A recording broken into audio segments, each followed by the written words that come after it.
It's time for laughs, it's time for fun, it's time to learn for everyone at Nana's Cooking Craft Corner. Hello and welcome back to Nana's Cooking Craft Corner. In this video, I will show you how to make this 4-cheese mac and cheese, and I hope you enjoy it. So let's get started. Okay, I'm going to start with the cheeses. Now, it's going to look funny. It looks like I'm advertising with Black Diamond. I like their cheese, and no, I'm not sponsored by it. But anyways, I started out with 3 cups of cream. Now, everything will be listed down below in the Show More box. But right now, anyway, 3 cups of cream. I warmed it up, but pretty hot, but it didn't. It's not scalding, and it didn't even boil, because I might have to put it back on the stove. And then I'm going to take the first cheese I'm going to put is Gouda. Gouda has a very mild kind of taste of cheese. I want like a mild mixed with a little bit of sharp, which you're going to get from the next cheese I'm going to put in, is a little less of Monterey Jack. So I'm going to shove that in there. Okay. And we're also going to put good old Havarti, which is another light tasting cheese, but very good. I like all these cheeses, but I got to tell you, I'm good old cheddar cheese, a strong cheddar cheese. I just love it. So that's the last thing I'm putting right here, is the cheddar cheese.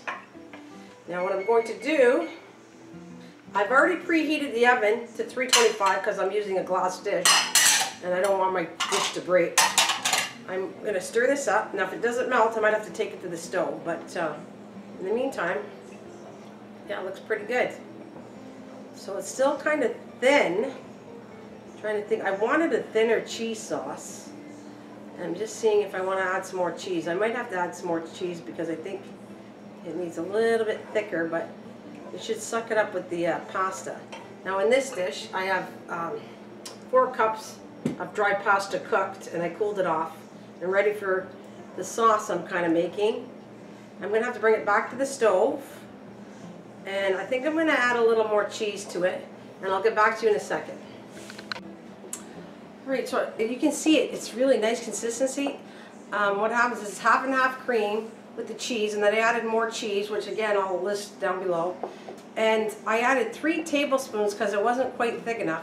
So I put 3 tablespoons of cornstarch, 1 at a time, and I kept this on medium to low because you don't want it to burn, so you got to keep an eye on it, constantly stirring it. And see, look at how it's nice. Now all I'm going to add, and when I was tasting it, it has a really, which I like that strong cheddar taste, but if you don't like that, then I would recommend putting a medium and lighter cheeses in it. But this is what I did, because I put extra cheddar and Monterey, which is a really sharp cheese. Now to take away the bit of salt that it has, I'm going to put some pepper in there, as you can see. And that'll kind of take away that salt taste of being too strong, but I like that. I like a very sharp cheese sauce, so if you don't like that, then just use milder cheddar in there when you're doing this. Oh, looks great. I'm going to add a little more pepper because I like pepper in it. Let's stir it up. Now all we have left to do is I'm going to carefully put this here and pour it, because it's really hot, be careful, on the pasta. I'm trying to get it all over so it's nice and coats all the noodles. Now I have a lot here, so the recipe, I might cut it back for you a little bit because it is definitely a cream cheesy sauce, which I wanted. Let's see. See what it looks like, and it's going to pop in the oven to heat it up. And I'm going to top it with a little more cheese on top of this.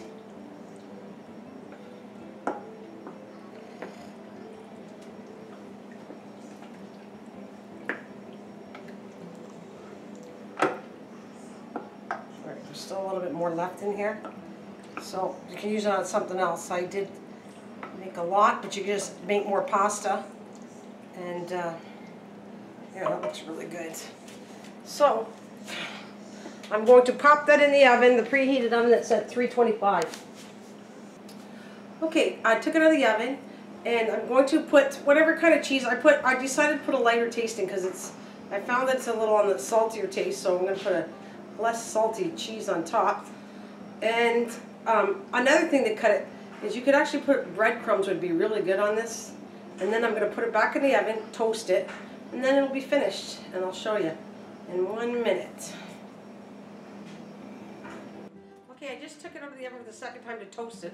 It was normally cooking at 325, then I put it up for 425 for about 15 minutes. And there you have it, ready for my supper tonight. So I hope you enjoyed this video. And if so, please like, share, and comment, and subscribe. And for now, thank you for watching, and see you soon. Bye for now.